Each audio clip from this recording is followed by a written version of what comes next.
first episode of, we don't know what we're calling this yet. You know, we talked a long time ago about calling this the Big Four podcast. We talked about doing that, if you guys remember. This was a while back. Yep. We talked about the Big Four podcast. We did. Obviously missing one out, but the Big Three is more traditional. You know, you mainly have a Big Three. There's a podcast named Boston's Big Three. So. Yeah, Boston's Big Three. There you go. It's taken. Which technically there is a Big Four in Boston, I would say right now with the Celtics. You know, because you have Kemba and Jayson and Hayward, but maybe people wouldn't. Yeah, Kemba never plays. People are mad at Hayward right now. There's always usually only 3 on the court. Yeah. So we are in Evan's loft right now, which I wanted to point out. He's got a nice little Taco Fall bobblehead, which he hasn't really shown off too much. But let's get a good look at the camera with this, because this incredible detail on this Taco Fall bobblehead. Great little rookie class thing there. Look at his beard. His beard's even good. Yeah. And the face, but just the face, how they were able to carve. I mean, that looks like Taco. Incredible detail. That looks like Taco right there. Shout out to Foco.com. Right. Hooking it up. Friend of the podcast. We by the way, I should say I have one problem with it, which is that if you compare it to your Isaiah Thomas, I don't think these are to scale. You know, because I think there's about 2 feet between these two. Yeah. Now Isaiah Thomas has his knees up, so you can't really. This isn't a great judge, but like if his knees were down, they're almost the same height. The only thing to scale might be the heads, because the heads are, as you can see, pretty accurate. Yeah. They're definitely, the heads are pretty size. I mean, what is this? 3 times bigger, 4 times bigger. So that might be the only thing. So we'll leave Isaiah up there. Taco can go right back here, maybe, just a little. Welcome to the show. Yeah, there's the Big Four. Big Four. Yeah. Boom. There it is. So a couple things we're going to talk about today. I guess we'll start with the Celtics. The Celtics are kind of the biggest thing going on. Tom Brady, huge story, obviously. Also but just spent minutes talking about Taco Fall. Right, yeah. Only So we season. started off with Taco Fall, technically. But Tom Brady, obviously, a huge story in Boston right now. But it's hard to know what's real, what's fake.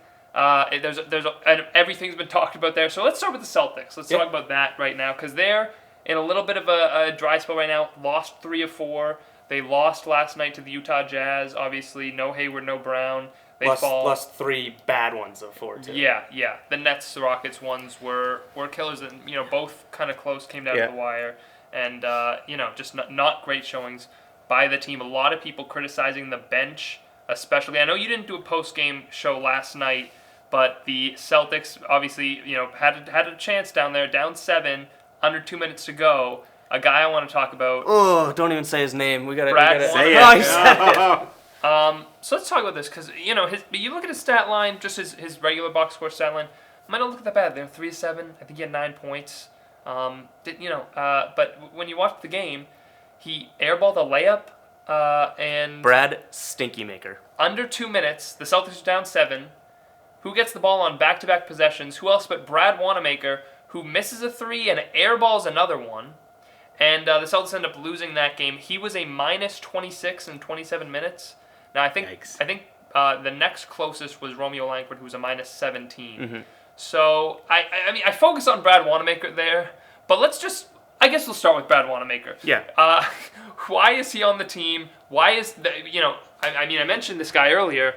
I've been saying this for so long He's now out too, there. and in the post game streams that I do, people are like, "Oh, why would you bring him in? He's not going to fit here." And where would his minutes come from? Literally, it's as simple as you bring him in and you give him every single second Brad Wanamaker has played this season. Give him all of those minutes, and guess what? In the off chance that, oh wow, Isaiah's getting abused on defense, they need a bigger guard in there.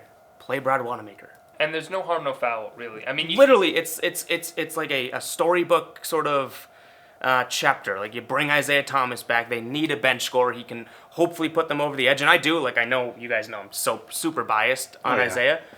Relax, let's calm down over there. But no, to be honest, I do see him coming in here and almost being a better version of what he's been the past few years. Just given all the emotion. Like, I think that he's not going to give us 30 points off the bench, but he's going to give us more than what he was giving the long list of teams he's been on since. Way more than he gave the Clippers. Yeah.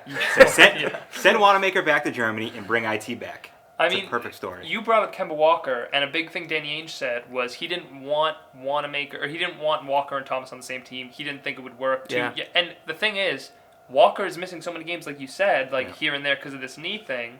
that when he's not playing, you can have Thomas on the floor, and like you said, it's such low risk in terms of you bring him in, you're trying to revive his career, so he's going to do whatever you ask him to. Really, he's not going to look to start or anything like that. I doubt he'd have any disillusions about. He probably actually would love having that bench to himself. You know what I mean? Like that's. At this point in his career, coming back to Boston, he might be like, I actually prefer that because, one, he's always been talking about how he wants to win and he just cares about winning and stuff. I know he's got that sort of selfish vibe to him that we've seen, like he wants to be the best too. But in terms of coming in here and winning and having sort of a role in that win, I think that he's smart enough to understand that, hey, I'm going to go out there, play basketball. I'm going to be appreciated as hell. Like, people are going to love Isaiah Thomas there, and the fact that he has his own little team, like, he's not going to have to defer to Tatum that often, or defer to Brown, or defer to Kemba. He's going to be like, get the ball and do whatever you want on offense, because him doing whatever he wants and having a bad game is literally better than Brad Wanamaker, Semi Ojeleye, Javonte Green, these guys off the bench that we seem to trot out there as if they're like some valuable pieces. Like, oh, watch out, other teams, Semi Ojeleye's coming in. Just hearing those names makes me sick. And makes me want to throw up this color. It's my sweatshirt, so don't do anything. On this sweatshirt. I mean, careful what you say about Semi Ojeleye, because he's been playing well recently. You know what? And I think he should be getting more minutes. I'm not going to lie. He might be the only one, and the only reason I bring up his name because he is the easiest to pick on, being like he plays so many minutes and doesn't do a lot, but that's very tough to say when he starts doing stuff. I mean, his ceiling might be Jay Crowder, but his floor is very high too. Okay, take Semi Ojeleye out of that, and the Celtics do still have an issue because you're bringing in Brad Wanamaker. The fact that Javonte Green wasn't even on an NBA roster 6 months ago, and now there's nights where he's playing a decent amount, and there's actually, like, I'm kind of rooting for him. Like, I think he's got some potential. He's got whatever, but you can't be trotting him out against the Clippers or the Lakers or the Bucks when they're bringing in Lou Williams, Montrezl Harrell, Marcus Morris, and then you go to the Lakers, you have Dwight Howard, Rajon Rondo. You get to the Bucks, it's Ersan Ilyasova, George Hill, Kyle Korver. It's like Marvin Williams, and then you go, all right, here comes Javonte, here comes Brad. Right. Watch out for Brad. Brad sounds like a coach's name. Well, so he is not a coach. I mean, he might play soon too. I'm not afraid of a basketball player named Brad, except Bradley Beal's kind of a beast. But. So the guy that you love, that I think is the guy that would be the odd man out. Yeah, I mean, you want to keep Javonte Green. He's still really young. He's athletic. Mm-hmm. Maybe something develops there as far as... And Danny Ainge, we know, loves those kind of wings. And I just want to clarify to people real quick before I continue with this point that there is some confusion out there about the rules as far as when you can bring in a player for the Celtics. As long as the player was not on an NBA roster by March 1st, you can still, or I think after March 1st, you can still sign him and he can be on your playoff roster. The deadline there for March 1st was that a player had to be cut before March 1st in order to then sign with another team and be able to be on their playoff roster. So is anyone out there that's a free agent right now, pretty much the Celtics can go out and sign and add to their playoff roster. So I will say the guy that the Celtics probably would cut and should cut if they bring somebody in would be Vincent Poirier, who... What? I mean, let's be honest. What? I think where Sean Yabusele contributed more to the Celtics than Vincent Poirier. Vincent Poirier, I agree. But listen, like I said, if Isaiah Thomas doesn't work, you can cut him, and that'll be it. But it's worth the experiment at this point. It really is just to see if it'll help your bench scoring, if it'll help your team, because this problem right now is scoring. And I was on this, I was on the team for a long time of the other thinking that you don't need really a bench scorer. You have 4 legitimate scorers on your roster right now that are all capable of putting up 20 plus. So as long as 2 of those guys are on the court at all times, you don't need a guy coming off the bench that's going to take the ball away from those guys. The problem is the Celtics have run into some health issues recently. Kemba Walker's missing games here and there. Jaylen Brown's going to be out. They said at least a week, so it's going to be at least a few more games at this point. If they want to, if that's going to continue to linger. Gordon Hayward has his own issues that are lingering, and he continues to get injured. So Jayson Tatum was just sick. So not to cut you off, but shout out to Gordon. Had a boy finally. Daddy's finally happy. Yes. I mean, I think he's going to ball out now. Well, he's had so much wanting to have a boy in him for so long. He's finally just like splurged and. Forget about the daughters. Has a son now. Life has just begun. Well, okay. Well, but no, it's a guarantee. Like, it's happening. Like, but the general point I'm making here is that I was on the side of that they didn't really need a bench score. But if they're going to continue to have these injuries, And, if it's just a guy that maybe Isaiah gets 0 minutes some games, but when you need him, it's a break glass in case of emergency kind of option. And that's what we're talking about here. We're not talking about even bring him in to be a sixth man. Break glass in case you need instant offense, and maybe this guy can give it to you. He has a better chance of giving it to you than anyone else you currently have in your roster. That's right. So say he comes in and stinks, right? Yeah, it's no Who would guarantee you rather shooting that pull-up three? Brad Wanamaker or Isaiah Thomas? And they're both going to stink, because Brad Wanamaker's going to do what he's done this year. He's had a couple good games. He's going to stink, though, overall. Yeah. Like, in terms of what you're looking for him to do. I have some tweets I regret about Brad Wanamaker during those good games. Really? Yeah. I probably have some tweets I regret about praise Vincent him when Poirier. they're good. I think Vincent Poirier is the next Wilt. But I probably tweeted that. What you said about Brad, about he's like a coach's name and stuff. Like the things he is good at are things coaches would like. That's why Brad loves him. Mr. Fundamental. He's a good free throw shooter. Right? I mean, we've heard that... I know, he leads the league in free throws. Whoop-de-doo. He literally shoots less than 2 a game. We've heard that he's good at... we've heard he's been good at mentoring some younger players. Robert Williams, he's apparently, helped a lot while he was injured and stuff like that. So, I mean, he makes generally good decisions and stuff like this. He's definitely a chemistry guy. Like, if there's one thing we have to give him, I think the reason he plays, the reason he's in it is because of chemistry. And I asked for questions on the latest episode of my podcast, and people were like, oh, Brad plays because of chemistry. And I'm like, but if you are that level of a team where you're supposed to be competing for a championship and whatnot, you don't have one of your guys playing the most amount of minutes because he's a chemistry guy. You have guys that literally can ball out. And you and I talked on a podcast about overrated, underrated players. Yeah. I don't think Brad Wanamaker necessarily falls into either of those categories, but I would say if we're talking about the most kind of disparaged player and the player whose name gets dragged through the mud the most, it's Brad Wanamaker. It's real recent too, right? People don't like Brad hard, Wanamaker. Quick and hard. Even more so than just recently. I mean, it's been for a while. Yeah. People make fun of Brad Wanamaker. But now it's 99.9% of Brad stinks. Yeah. So look, I'm not saying cut him because I don't think he's the worst player on the team. Yeah. But if the Celtics are worried about... Who is again? Who do you think the worst player on the team is? Vincent Poirier. But if the Celtics are worried about... one of the things they could be worried about here is money, because I think they're paying Vincent Poirier for the next 2 years. I think his contract's guaranteed, which, Smart move. If you're wondering why they did that, it's probably because he was overseas. You had to convince him to come over. You had to incentivize him to come over, and that was also worked with a guy like Daniel Tice. You could be looking at... Like, they had the mindset of, maybe we're good at this. Maybe we bring in this guy. Yeah. No one knows who he is. You kind of get them at this rate. And then you have, Daniel Tice is, I actually don't even know his contract. But this year, Daniel Tice, I don't care what. It's been a bargain. It's about 4.5 this year. So he's playing better than that. Yeah. Aaron Baines would have been nice, too. And you're saw him right. last night. Yeah. 37 points. Did you see 16 rebounds, 9 threes. Out of control. Yeah, that is, I would say, probably a move I don't know if they want to, I want to say they regret it, but they should.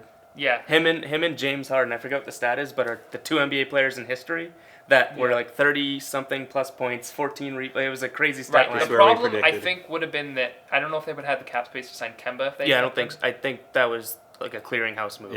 Right. I think that maybe there was something... Horford, Morris, Baines, they needed...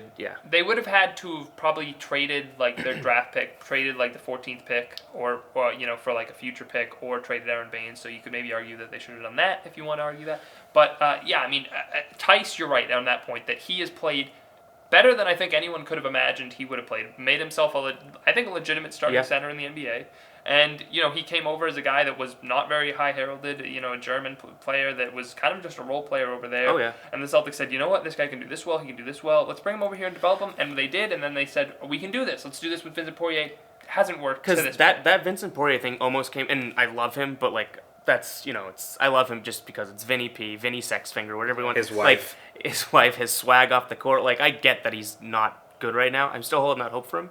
But the thing is, it's almost like they actively tried to recreate that, because what was the need to go overseas and now sign a guy for a couple weeks? You know what I mean? It's like they saw it with Daniel Tice, and they're like, oh, let's do that again actively. Not hey, if it comes up, let's do it. No, they're like, oh no, let's go get a guy that plays in an overseas league and try and lock him down. I mean, he was really good overseas. Yeah, he could come out like Kelly Olynyk in Game 7 against the Wizards and just ball out in the playoffs. You never know. Probably not going to happen. He will. But it could. Evan said it's going to happen. Vincent Poirier, lock it in. He'll be the reason when the Celtics win the championship. He will be the reason. He will give you his car if it doesn't happen. Okay, well, they are 2 games back of the Raptors now for that second seed. Max Lissette wrote a great article on GuyBostonSports. Shout out Max. About the Celtics' chase for the second seed and the importance of it. I want to discuss that a little bit here. How important do you view catching the second seed in the Eastern Conference for the playoffs? Excuse me, I won't even swear. Pretty freaking important.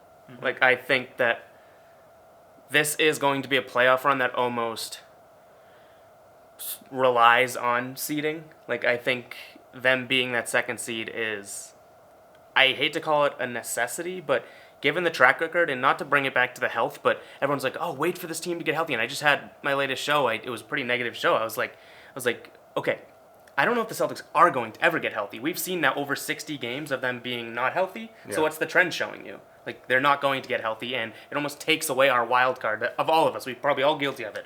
And I was literally, like, 24 hours before this podcast was recorded, I had said, like, oh, wait for a Celtics team that's healthy. It takes away that wild card that fans have of, all right, we're not there yet, but you just wait until we're healthy. I don't think that health period's coming, sadly, and that tells me that you need every single other break to go your way. You need someone on the bench like that. That second seed's super important. You don't have to play Milwaukee until you need to play Milwaukee. Yeah. Avoid it as long as possible. And I don't know, I could be overreacting, but I'm at the point now, and I'm super high on the Celtics team too. Not necessarily for a championship this year, but the group of guys they have moving forward.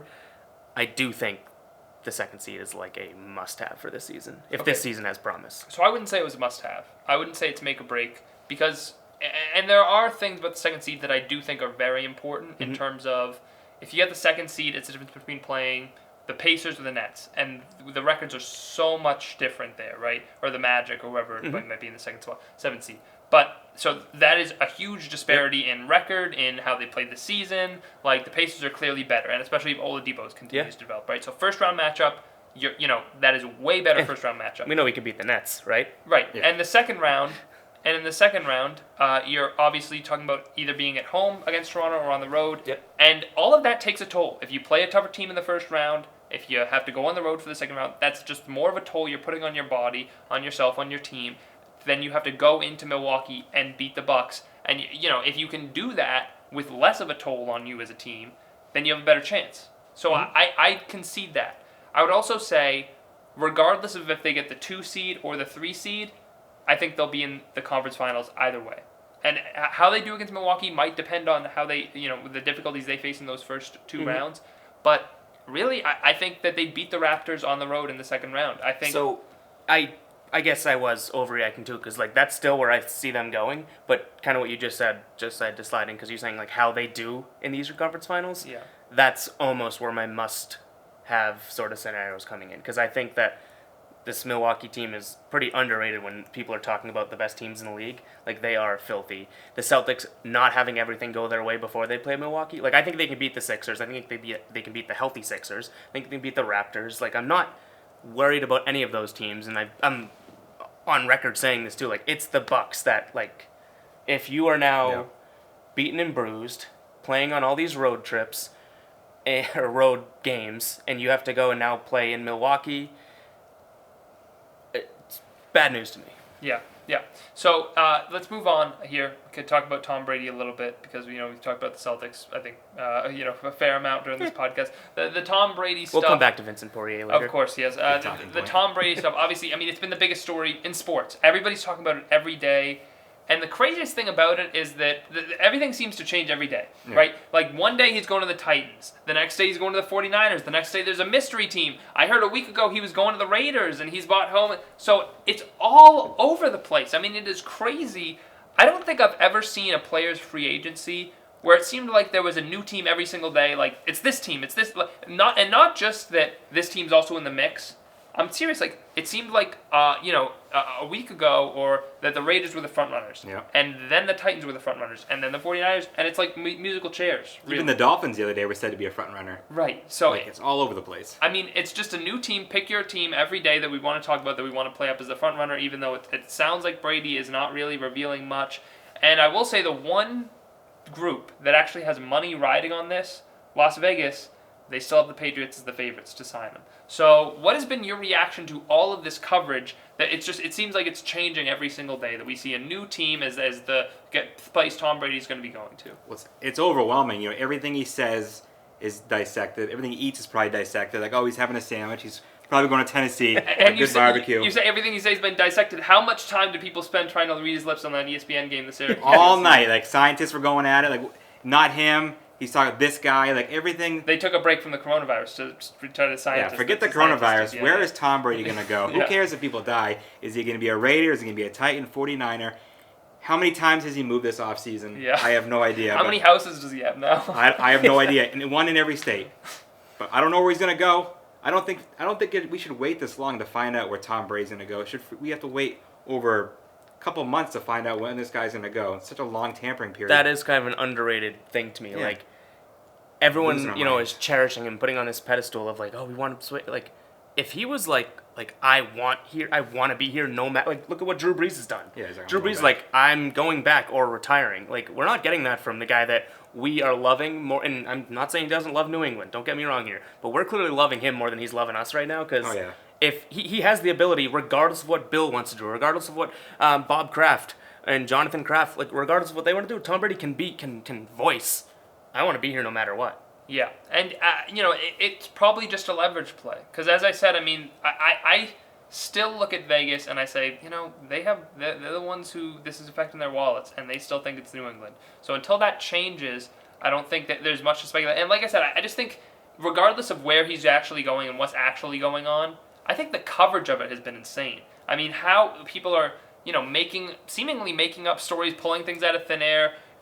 All of a sudden pulling the 49ers into it when they seemingly like have a quarterback that they're pretty comfortable with and take them to the Super Bowl and all this stuff. Like, the amount of media attention this has gotten for how little is really there. It's like, like a whole army of people like scrambling for one slice of pizza or something like that. Like, there's not much on the table for you to really go for, and you're all trying to like pick apart and look at this little whatever, I don't know. Pepperoni. So, yeah. So I think that's crazy. One of the questions that nobody stopped to ask to me is like, what was Tom Brady doing at a college basketball game in the regular season between two unranked teams? I mean, you want to go to some like charity thing. You want to go to the It tournament. would have to be to go to Syracuse. It was the Syracuse booster guy that knows Gronk's dad really well. I don't know why I know a decent amount about this, but he knows Gronk's dad. His name is Adam Weitzman or something.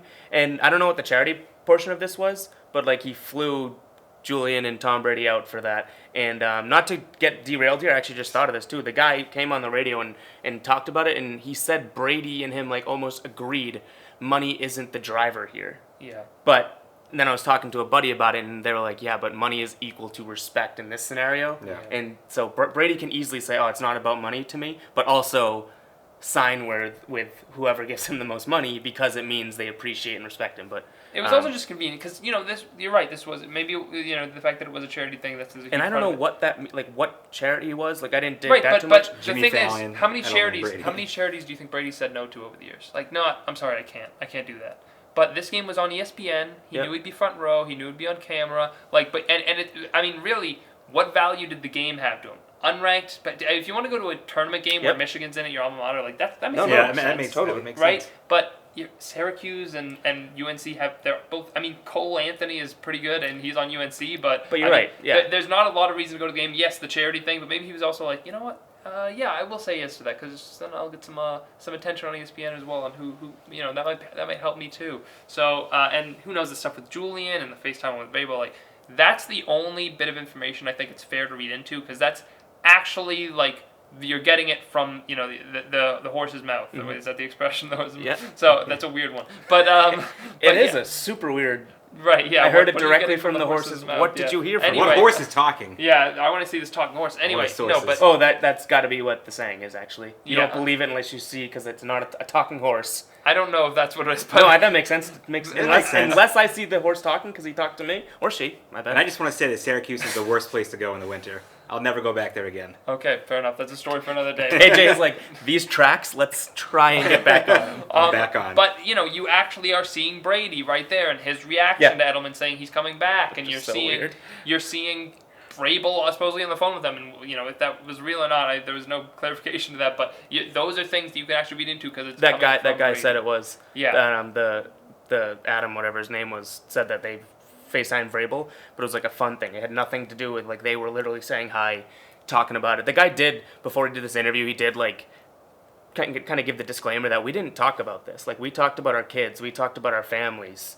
So and how they're gonna love Tennessee together. yeah, but so you take like a you take what this guy's saying with a grain of salt, because he clearly avoided that. He was like, when I get these, like, he literally said, like, famous people, he's like, I don't want to badger them with what's going on. Like, no, I want to learn to be friends with him, because he's just this rich, ugly Syracuse booster guy that, like, he wants to make connections because it's business to him. So, but he did mention, like, the Brady thing when they FaceTime Vrabel. It was just like a saying hello, like, oh, it'll be fun, but take everything, I guess, that guy was saying with a grain of salt, because he has no dog in the fight. Well, one thing that I kind of pointed out was like the Brady kind of reaction to that, where he was kind of like, just kind of smiling, like, oh god, like awkward smile. Yeah. He was like, it was very similar to what we saw with Rob Gronkowski and Julian Edelman with their draft promo. Like, I tweeted a mashup of these two videos, which was, Edelman was saying, he's coming back, I feel it, and Gronkowski was looking at the camera like,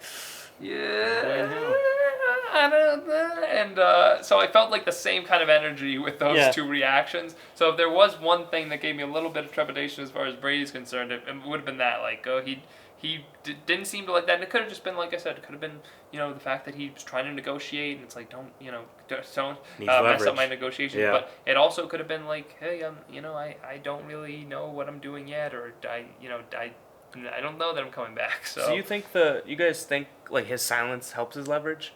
Yeah, I do for sure. Yeah. I think it can go both ways. I think if he were to even allude to the fact that I want to play elsewhere, but he's being ambiguous about it. He's not committing, like you said. No, I know. I'm not saying it hurts him. Yeah. But I guess it's because he also wants to keep the Patriots in mind, like, too. Cause I don't think nothing's off the table for him. But I don't know. I don't know. Okay, what about all these teams that are like being reportedly into it? Yeah. Is that helping his leverage? Do you think the more teams help it? Because I heard something the other day. I don't think it changes it at all. Because someone was saying, I think if he is leaving, the Patriots could kind of, for the most part, care less where he's going. Mm-hmm. I think that they probably look at it and say he's going to go to a contender. There could be anyway. one other team, and it's still the same sort of leverage. Yeah. That they have to decide whether they want him, how much they want to pay him, that kind of stuff. And I think the ball is really. If I was the Patriots, I would feel like the ball's in my court. Like, if I come to this guy with the right offer, with the right kind of package that he wants, that's realistic for the team, then I can have him. It's just, do I want to do that? And so I think at the end of the day, they could care less about the team aspect of it, of like, oh, now the 49ers are in, and you're scared of, like, I mean, if anything, you're less scared of that because it's the other conference, and who really cares? But so I think that at the end of the day, I think that him being kind of quiet like this, and keeping things kind of a mystery, it does help his leverage, because it leaves what was an idle mind is the devil's playground. So if people don't have the information they want, then they can just speculate all these other things, and it leaves kind of the same thing for the Patriots to do, like what's going on. It puts them kind of in a little bit of panic mode, And he's got to know he's not going to get as much money, and New England's going to get somewhere else. I can't afford to give him the whole freaking bank, because we won't be able to put a team on the field. So he knows if he leaves, he's going to get more money. He's got to actually want to come back to New England and kind of help us out a little bit so we can afford other. Yeah, and I feel like to him, he probably understands that. Yeah. But he's looking for at least more than what he's gotten, or something close to what these other teams are offering. Yeah. To that point, what you brought up about them being able to sign other players, I do want to bring up one thing about one of their other free agents, Devin McCourty. Yeah. I'm just going to say it. I don't think they should re-sign Devin McCourty. I didn't think so until they signed Jayson McCourty. That, for some reason, gives me an idea that they're bringing him back. And I just maybe we're overhyping what Devin's going to get paid. Maybe it's like we have a huge number in our mind, and that's not even... that's such another rabbit hole we can go down, because who knows? He was really good at the beginning of the season, obviously, with all those interceptions, and that tailed off. I still think he's going to get a significant contract from somebody. If they could get him back for 9... I guess I would do it. If it's anything more than that, I wouldn't. I'm still confused as far as the Jayson McCourty thing goes. I don't know how much of his contract guaranteed. I don't either. But I think that the Patriots could probably still cut him at any point, like whether Devin came back or I don't know how. I'm sure that there was a significant portion of the contract that guaranteed once they decided to pick up his option, and maybe they just want him there. But I don't know why you would want Jayson McCourty really on your team when you look at the fact that you have Juwan Williams, who knows how good he is, but he was a second-round pick last year. You have J.C. Jackson. You have Jonathan Jones. You have Stephon Gilmore. Like, your corners are set. This guy barely played at the end of the year last year. Was it for injury or was it not? I mean, I would say that even if it was for injury, your depth there is great, so you don't really need him. But the thing about Devin McCourty, I just want to, I know the thing about Jason McCourty. I just want to talk about Devin McCourty specifically right now because I think that at safety, like, they're paying Daron Harmon, they're paying Patrick Chung, and I feel generally comfortable with both of those guys. I think Harmon can do the McCourty's role. I think that he'd be fine with that. Chung is great in the box, and he can keep up with that. Yeah. And I just think it's kind of time to move on there. You have limited amount of money. You have a limited amount of money to spend. I wouldn't spend it on Devin McCourty. I don't think that. I know that he's great in the locker room, and he's a great guy in general, and he's done a lot of stuff with the media around here. I just don't know that Devin McCourty should be in your future plans. If you have have a kind of restricted on where you can spend your money, I don't know that it's on Devin McCourty, who's again kind of aging here, and I think that if there's one spot that you really don't need to pay any more big money, it's probably your secondary. I mean, you're already paying Stephon Gilmore at the top of the market, and you have significant monies tied up into other safeties, and you have plenty of depth there. So I really don't see Devin McCourty as like a necessity at this point. Yeah. And if Brady leaves, a lot of those things could happen. He could come back, but we won't really know until that happens. Right. I mean, it's tough to call him a necessity when you're almost... It's not that he's in the same Brady situation, but if you pay Devin McCourty, you're paying based on what he's done for you. He's a heart and soul guy. That's kind of why. You're not paying on what he's going to now become or turn into or get better. No. You're paying him based on what he's done for you. You've been here for these rings, like... If that's the guy that they pay based on like here's like a thank you contract, that's the guy they end up paying, then New England's gonna lose their shit because there's one guy, Tom Brady, that should be getting that thank you sort of attention, and so. But yeah, I don't think Devin McCourty's a necessity, especially with the names you listed, guys that are far younger. Yeah. Some could be even as good as him. I hate to say that because he is pretty he's been pretty. He's important. But the only name I disagree with is like relying on Chung. Chung keeps getting injured. He's certainly tailing off. He's been pretty bad the last, I wouldn't say, maybe 2 years, whether for injury or not. But again, like you're not. He plays a different role. Kind of than McCourty you're not anyway, You're not gonna. He doesn't factor that. That's what I was gonna say. You're not gonna sign McCourty because Chung's tailing off. So, but different guys. Totally. They do different things. But all right, let's move on. Last thing we're gonna talk about over here. Let's just talk about the Red Sox really quickly. I thought about this earlier, and I already discussed this with you, but I'll just say it again for the listeners, that it really, I almost had a realization as I was listening to different things about the Red Sox and they're in spring training and all this stuff, and people started talking about Xander Bogaerts. And they're talking about Xander Bogaerts in a way that I'd never heard people talk about Xander Bogaerts before. Yeah. They're talking about Xander Bogaerts as the team's best player, which he is now. And it's just so weird to now hear this Xander Bogaerts be put, he didn't change. He didn't get any better. He's still, a great player the way he always was. But now he's the face of your team, and that along with Wally. But he's the face of the franchise now. And is he your best player? JD Martinez is really good too. He could have won MVP the year Mookie was. He was in that race with Mookie, like the top three. I think he finished in voting. So he's obviously a great player as well. But being the homegrown guy, Xander is the face of the team, and I think that's kind of crazy to think about. That now he's the guy in Boston for the Red Sox, and him being put in that context just paints him in an entirely new light. And I mean, you said it. I think it's going to be interesting to see how he responds to that. It happened quick. For so many years, we had Manny and Ortiz, and then we had David Ortiz just by himself, and we had Mookie Betts come in, and now Mookie Betts is gone, which is sad to talk about. And now all of a sudden, Xander's that guy. He's not that rookie that just kind of was there for the 2013 World Series. He's a superstar now. It's him and Devers and JD Martinez. He needs to lead this team. He can't afford to get hurt. He's beloved in the city, and he's one of the best shortstops in baseball. And he's, like you said, he's finally being talked in that light, and it's really weird it's weird to hear it. It's crazy that they have this, like, think about how that position too, like Next to man have up. to have your face of your franchise be your shortstop, be this guy that finally maybe you could say is starting to hit his like stride, be what he's supposed to be. It's a lot of pressure, it's going to be a lot of eyeballs on him. When things aren't going right, if he's in a slump, it's going to matter a hell of a lot more than it ever has before. Yeah. And, I mean, but both of you guys, like, how is he going to respond? It's something that we haven't really needed to see. Like, he's been in slumps before, but it's never been, like, a sort of like, oh, well, the Red Sox suck because Bogarts is in a slump. Yeah. Now it matters. Kind of one of the things that I want to talk about was that last year was really, I would say, like his best year, his most consistent year. Because there have been years before where he's had a good half and then his other half has been terrible. So, like, he's been kind of like, not to bring up this guy's name, but Clay Buchholz. Clay Buchholz would always have one good half and then he'd be injured for the other half. He wrote an article. It came up the other day. How many years ago? That was 2017. I heard someone say they should sign Clay Buchholz, but to the Xander point, it's just that he's been inconsistent so often. That last year was like we saw a full season where Xander was really good. Of course, the Red Sox weren't.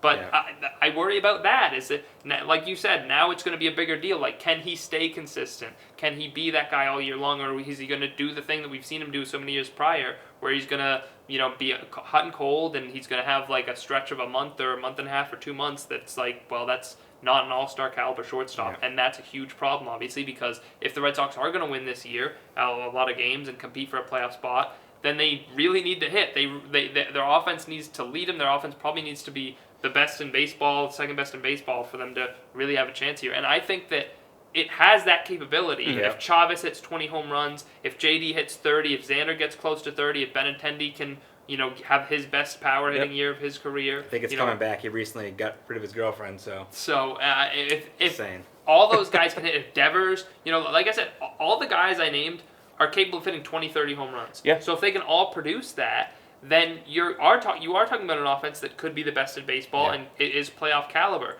If Xander has a year where he's at 17, 18 home runs and is terrible for 2 months, or really not good for 2 months, then that's going to make or break the season. If I was going to bet on Xander to perform under this pressure, I would say he's going to come through. He seems like a calm guy. If you checked his Apple Watch, which he should not be wearing, I think his heart rate would be pretty low. He seems calm. And I also want to say he's been talking like he's the face of the team now too. Like he's comments. being a leader. It could be the best thing or the worst thing for him, but it's almost like just as good of a chance for both to me. It's not like, I think one thing I don't want anyone to perceive us saying is like, this could stink. Like this sucks that Devers is the face of the franchise. It could be really good for him. Yeah, could be. And if he does come through, then obviously it's going to be this. The Red Sox will be great, and he'll be an all-star, and his profile could be risen tremendously from it. Like, he could end up getting some of the endorsements that Mookie had, and being the face of the team in Boston. Like, that's a huge deal. Yep. So it could be great for him, but it could also be just as bad, because when you are the face of the team and you don't come through, that's also not great for the Boston fans. Like, they're gonna there's gonna be hell to pay. Yeah, and I'll make it worse for him when I say, if you look at his numbers, he's starting to get pretty close to Nomar territory as far as Red Sox shortstops. So he could be in the same likes as who's the best shortstop in Red Sox history. It's starting to come down between Xander Bogaerts and Nomar Garciaparra, who may be soon forgotten. And Xander Bogaerts wanted to be here. He took a hometown discount. And as we know, Mookie did not. Mookie wants to hit the market. But Xander's that guy, and it starts in 2020. Yeah. I want to talk about some of the other exciting young players they have. I mean, like, a lot of people have been talking about, obviously for a while, Dahlback and Cassius and guys like this. Well, could you see any of these guys coming up this year, like Jake Groom? Any of their top prospects, Jeter Downs, Jake Groom, Cassius, Dahlback? I mean, any of these guys, could you see them arriving in the MLB this year? And in the same way that maybe like a guy like Devers arrived when he was in, when he first came up in like August and started playing really well. Could you see a guy for the Red Sox coming up this year, one of those prospects they have down there? If anyone's going to make an impact this year, I think it'll be Bobby Dahlbeck. And I tweeted that his strikeout rate was too high, and if he blocked me because of that, he's way too sensitive. And probably That's can't not a handle good Boston. look, actually. Yeah, it's not good. I wasn't even being mean, but Cassis. You weren't being nice. I know, but I was just it's like Red Sox stats. I'm just tweeting out the facts. Cassis probably next year, but I think Bobby Dahlbeck will have a chance to come up this year, play some third base. It's kind of, we have Mitch Moreland back. I don't think he's going to play every day. He's got a lot of injury issues. Chavis strikes out a lot as well, but he's my boy, so I won't say anything else about him. But as far as rookies go, Jeter Downs definitely isn't coming up this year. And you say Dahlbeck at third base, so does that mean Devers moves to first base or DH? Or that's just going to be a platoon thing, like a night off for somebody. Dahlbeck can come in, and that might not be till September. I don't know, but we might need a power surge in the middle of summer. Long term, do you think Devers moves to DH or first base? Because I could see JD moving on. Maybe he moves DH. Maybe if Dahlbeck comes up and makes a real impact, maybe he moves permanently to DH, and maybe you move JD maybe to the outfield, maybe to right field even, where Mookie was. I mean, could he play right field in Fenway Park? I don't know, but he's maybe... No way. Well, he's been able to play outfield in some other places, so could he do it in Fenway? He'd have to get some moments, but he seems to think he could be a pretty good outfield. I mean, he's always said that he didn't... in his first year in Boston, at least, he was saying, I want to be in the outfield more. Yeah. I think can do that. So, I mean, which of those scenarios do you think is most realistic? If one of these guys, Cassius, Dahlbeck, whoever, comes in at third base, how does the rest of the lineup sort out in that scenario? I would think with it's kind of a different subject, but still with JD Martinez, if the NL adapts to DH, we could see JD opt out next year and be gone. That's a whole another list of teams that could give him money. But if he stays, I would think Devers would just go over to first. He's not a great third baseman, so I think naturally him over to first base would be ideal. Keep JD hopefully in Boston for a while. Keep him in DH. I would not put JD in the outfield. We've seen him in the World Series miss a ball during the regular season. I think he's more likely to get injured if he's out there. So best case scenario, maybe you slide over Chavis or Dahlbeck at third and just kind of keep Devers there safe in his bubble at first. Yeah, and Jake Perda, I should say, shout out him again. He wrote an article about things people should be excited about for this Red Sox season. 9 things, convenient number, but you can figure out what some of the more meaning behind that in the article he mentions. But yeah, I think there are genuinely things to be excited about. I think the team, like I said, it's still really talented. The pitching is iffy, but the lineup is great, and I don't think there's any denying that. And I think that seeing the lineup in this new light without Mookie has really made me appreciate, like, wow, how good this lineup was when they had that guy, and how good the team was in 2018. I think, like, singularly, just for 1 year, I mean, if you're talking about teams that didn't really go on a run and just had won one title, that is one of the best teams in it for a single season that you'll see in the history of baseball. And I think it probably was underappreciated because every game just felt so easy. And you do look back at it like, damn, unbelievable. And this offense will be unbelievable this year. But you think about adding Mookie into that, which we had, I'm like, holy shit. That is the thing. It's like, you could look at this 2 ways. First one being like, wow, Mookie left and we still have this amazing offense, right? And then you're like, all right, well, let me think about that for one more second and be like, wow, this offense is so good and we could still have Mookie Betts in this lineup. So, yeah, and it's doubly bad for you, Evan, because actually, it's like, said something. Don't stand by. All good here. Anyway. Everything is fine on set. You do have this Mookie Betts bobblehead that now you're going to have to figure out something to do. London Mookie Betts bobblehead is Evan's bobblehead collection, which we can't exactly show you from this angle, but quite the bobblehead collection as we've brought a few of them over here. Is Taco, where'd Taco go? Oh, he's down Taco's here now. down Taco here. I thought he was going to be sick. But Mookie Betts London theme, so you're going to have to, I don't know. So we should say, I don't know if people noticed this the first time I No, held it out. probably not. This is a Cavaliers bobblehead. Actually, it's Isaiah Thomas. Evan painted almost all of it. He painted everything, but the one thing he didn't do was he never put a Celtics sticker right here, and he just never painted Celtics on. That's the one thing left to do, pretty much. I did track a little bit of that on my Twitter journey, and people are liking it. But maybe, I don't know, maybe you can paint some Dodgers colors on here, or... I mean, Mookie's going to be back next year, so you might as well... I don't know if you want to change this at all. Maybe you can turn it into a Xander bobblehead. I wonder how it would look in the trash. I don't know. I think it would fit. Well, on that note, and with the technical difficulties I caused by tripping over, 4 cords on my way to get the bobblehead. Probably a fire going to start over there. I guess we'll have to end the podcast and the show. So thank you guys for joining us. First episode, really, of the Big 3 podcast. Yeah. It was a fun one. Thank you guys for watching. As always, you can follow Evan on Twitter at EvGuyBoston. Follow Sean on Twitter at PalmerGuyBoston. Follow me on Twitter at KGDoyleGBS. Check out everything over at GuyBostonSports. Check out a few articles, but there's plenty of other articles. A Jets player thought he could take a gun on an airplane for some reason. I mean, it's not the word. You never never know what's going to happen up there. Can't take a gun on an airplane, especially not in New York, of all places. You can't do that. I don't know. Yeah, not the smartest. Jets are going to jet. Yeah, so check all that stuff out if you missed it. Thank you guys for watching, and we'll catch you next time. Yeah.